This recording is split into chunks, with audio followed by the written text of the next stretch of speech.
Hello beautiful peoples, welcome to केजेट kitchen. तो guys आज मैं आपके लिए बहुत ही अमेजिंग और डिलीशियस सी रेसिपी लेकर आई हूँ जो कि है शाही चिकन चटनी रोल्स। ये रोल्स बाहर से एकदम क्रिस्पी और अंदर से सॉफ्ट जूसी और बहुत ही ज्यादा चीजी होते हैं। और साथ ही में इन रोल्स को बनाकर आप लॉन्ग टाइम तक कैसे स्टोर कर सकते हैं वो भी आज मैं आपको बताने वाली हूँ। तो रेसिपी अच्छी लगे तो वीडियो को लाइक और चैनल को सब्सक्राइब करना ना भूले। तो चलिए स्टार्ट करते हैं। तो इसके लिए मैंने यहाँ 500 ग्राम बोनलेस चिकन ली है। चिकन की क्वांटिटी आप आपके अकॉर्डिंग कम ज्यादा ले सकते हैं। चिकन को मैंने अच्छे से वॉश करके बिल्कुल ड्राई कर लिया है, इसमें बिल्कुल भी पानी नहीं होना चाहिए। तो चलिए अब हम चिकन में कुछ स्पाइसेस और इंग्रेडिएंट्स ऐड करते हैं, जिसमें मैं ऐड करूंगी 1 टेबलस्पून लहसुन अदरक की पेस्ट, 2 से 3 चॉप की हुई हरी मिर्च। हरी मिर्च की क्वांटिटी आप आपके स्पाइसीनेस के अकॉर्डिंग कम ज्यादा डाल सकते हैं। 1 टीस्पून तीखी वाली लाल मिर्च पाउडर, 2 टीस्पून धनिया पाउडर, 1 टीस्पून भुना जीरा पाउडर, 1 टीस्पून काली मिर्च powder, 1 teaspoon chilli flakes, 1 tablespoon kebab masala. अगर आपके पास कबाब मसाला अवेलेबल नहीं है तो आप स्किप भी कर सकते हैं, ऑप्शनल है, या फिर आप इसकी जगह कोई भी चिकन मसाला ऐड कर सकते हैं। फिर मैं इसमें ऐड करूंगी 1 टीस्पून चाट मसाला, टेस्ट के अकॉर्डिंग नमक और एक छोटी साइज की रफली चॉप की हुई प्याज और आधी मुट्ठी चॉप किया हुआ हरा धनिया और आधी मुट्ठी पुदीना ऐड करेंगे। साथ में मैं इसमें थोड़ी सी हरी प्याज डाल रही हूँ, इससे फ्लेवर बहुत ही अच्छा आएगा रोल्स में। और आधा नींबू का रस ऐड करेंगे। साथ ही में 1 टेबलस्पून मेल्टेड बटर डालेंगे, इससे बहुत ही सॉफ्ट और जूसी बनकर तैयार होंगे रोल्स। अब मैंने यहाँ एक स्लाइस ब्रेड को पानी में अच्छे से डुबोकर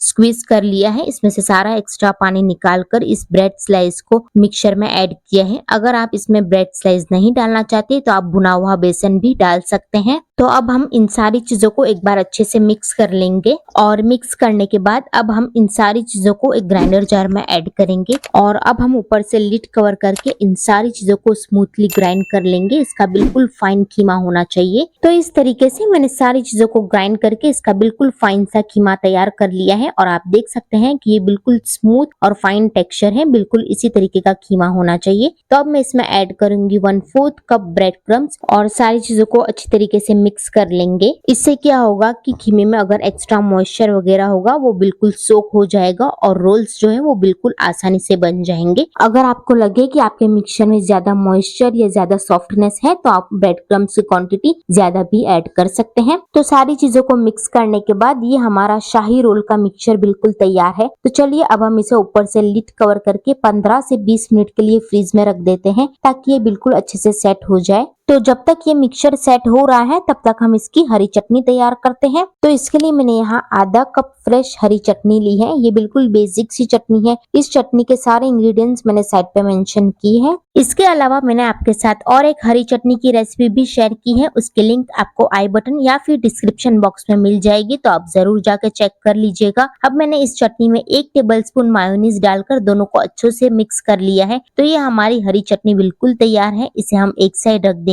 और अब मैंने यहाँ रोल्स को कोटिंग करने के लिए 2 अंडे लिए हैं। अंडे में मैंने 1 पिंच नमक डालकर अच्छे से बीट कर लिया है और साथ में मैंने यहाँ ब्रेड क्रम्स लिए हैं। इन दोनों चीजों से रोल्स के ऊपर बहुत अच्छे से कोटिंग आ जाएगी और रोल्स बहुत ही ज्यादा क्रिस्पी और क्रंची बनेंगे। तो चलिए अब हम हमारा चिकन का मिक्सचर देख लेते हैं। तो 15 से 20 मिनट के बाद मिक्सचर जो है वो थोड़ा सा हार्ड हो चुका है और बहुत अच्छे से सेट भी हो गया है। तो चलिए अब हम इसके रोल्स बना लेते हैं। तो रोल को शेप करने के लिए आज मैं आपको बहुत ही इजी और रेस्टोरेंट स्टाइल तरीका बताने वाली हूँ, जिससे कि आपके रोल्स जो है वो बहुत ही आसानी से बनकर तैयार हो जाएंगे और चीज जो है वो बिल्कुल भी मूव आउट नहीं होगा। तो इसके लिए मैंने यहाँ एक प्लास्टिक की शीट ली है। प्लास्टिक की शीट जो है वो थोड़ी बड़ी साइज की लेनी है ताकि हम ऊपर से इसे फोल्ड कर पाए। शीट को मैं इस तरीके से तेल से अच्छे से ग्रीस कर रही हूँ, जिससे कि हमारा चिकन का मिक्सचर जो है वो चिपकेगा नहीं। ग्रीस करने के बाद अब हम चिकन का मिक्सचर लेंगे। चिकन का मिक्सचर जो है वो आप आपकी क्वांटिटी के अकॉर्डिंग कम ज्यादा ले सकते हैं। अब हम इस मिक्सचर का एक बॉल बनाकर इसे हम प्लास्टिक की शीट के ऊपर रखेंगे। अब दूसरी साइड से इसे प्लास्टिक की शीट से ऊपर से कवर कर देना है, बिल्कुल इस तरीके से। और कवर करने के बाद अपने हाथों से इस तरीके से प्रेस करते हुए एक इवन पतला लेयर बना लेना है। राउंड शेप बना लेना है। एकदम राउंड शेप नहीं होगा तो चलेगा, इरेगुलर शेप भी चल जाएगा, लेकिन एकदम पतला लेयर आपको बना लेना है। ऑप्शनली एक बेलन की भी मदद मदद ले सकते हैं और हल्के हाथों से इसे स्प्रेड कर सकते हैं। जब एक बार आपने इस तरीके का लेयर बना लिया है, तब आपको एक चीज स्लाइस लेकर इसके ऊपर प्लेस करना है और साइज चेक करना है कि इसके अंदर आएगी या नहीं, और चारों बाजू से एक लेयर छूटनी चाहिए जिससे हम रोल को अच्छी तरीके से सील कर पाए। तो परफेक्ट यहाँ पर हमारा शेप बन गया है। तो अब हम ऊपर से प्लास्टिक को हटा देंगे और चीज स्लाइस को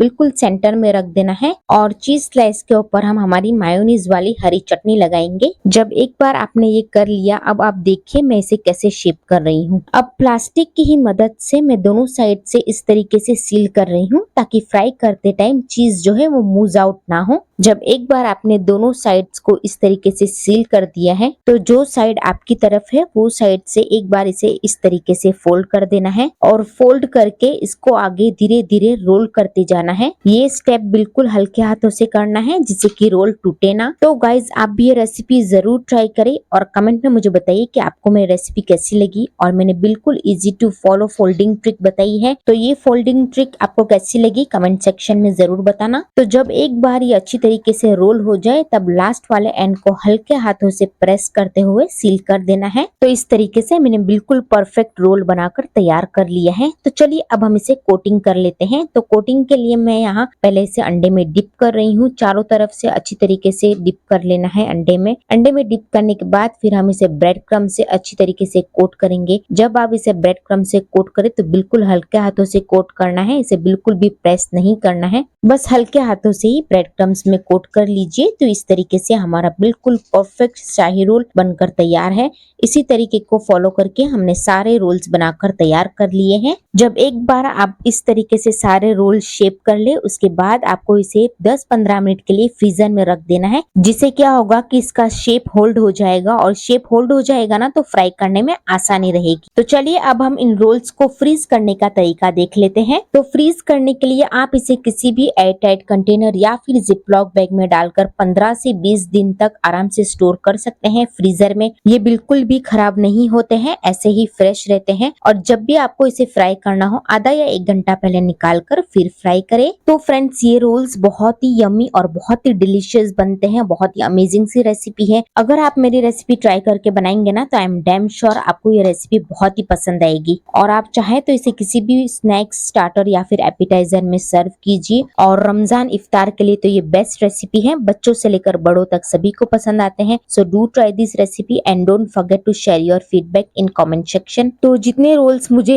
स्टोर करने थे उतने मैंने जिपलॉक बैग में डालकर स्टोर कर लिए हैं। बाकी के रोल्स हम फ्राई करेंगे। तो फ्राई करने के लिए मैंने यहाँ तेल को 170 डिग्री सेल्सियस पे गर्म कर लिए है। ध्यान रखिएगा कि ये मॉडरेट हॉट ऑयल होना चाहिए, बहुत एकदम ज्यादा गर्म नहीं होना चाहिए और ठंडा भी नहीं होना चाहिए। मीडियम आपका तेल गर्म होना चाहिए। जब एक बार तेल गर्म हो जाए, उसके बाद गैस की फ्लेम को मीडियम करके मीडियम फ्लेम पर एक एक करके रोल्स को इसमें ड्रिप ऑफ करेंगे। 4 से 5 रोल्स ही एक बारी में फ्राई करने हैं, बहुत ज्यादा ओवर क्राउड नहीं करना है और इनको ना फौरन टच नहीं करना है। जब ये हल्के से फर्म हो जाए उसके बाद इसकी साइड को चेंज करना है। तो थोड़ी देर के बाद इसे हम टर्न करते हुए चारों तरफ से क्रिस्प और गोल्डन ब्राउन होने तक फ्राई करेंगे, लो टू मीडियम फ्लेम पर, ताकि चिकन जो है वो अंदर तक अच्छे से पक जाए और चीज भी बिल्कुल अच्छी तरीके से मेल्ट हो जाए। तो इस तरीके से मैंने सारे रोल्स को बिल्कुल अच्छी तरीके से फ्राई कर लिए हैं और बहुत अच्छा गोल्डन ब्राउन कलर भी आ चुका है। तो चलिए अब हम इसे स्टेनर से निकाल कर गर्मा गर्म सर्व कर लेते हैं। तो फाइनली गाइज हमारे शाही चिकन चीज चटनी रोल्स बिल्कुल तैयार है। आप चाहे तो इसे चिकन चीज चटनी कबाब भी कह सकते हैं। इसे हमने हरी चटनी के साथ सर्व किया है, आप अपनी फेवरेट डिप के साथ भी सर्व करके एंजॉय कर सकते हैं। और आप इसकी आवाज सुनिए, ये कितने ज्यादा क्रिस्पी और क्रंची बने हैं बाहर से, और इसका अंदर का टेक्सचर आप देख सकते हैं, एकदम सॉफ्ट, जूसी और चीजी, और वो चटनी का फ्लेवर कितना ज्यादा डिलीशियस लगता है आप ही सोचिए। और जब मैंने इसे टेस्ट किया ना तो ये बहुत ही ज्यादा चटपटे और चटकारेदार लगते हैं खाने में। रमजान इफ्तार के लिए तो बेस्ट रेसिपी है, बहुत ही अमेजिंग लगते हैं रमजान के टाइम पे। और जो इसमें चटनी का टेस्ट है ना वो इसे नेक्स्ट लेवल पे ले जाता है, इतने ज्यादा माउथ वाटरिंग बनते हैं। So do like, share, comment and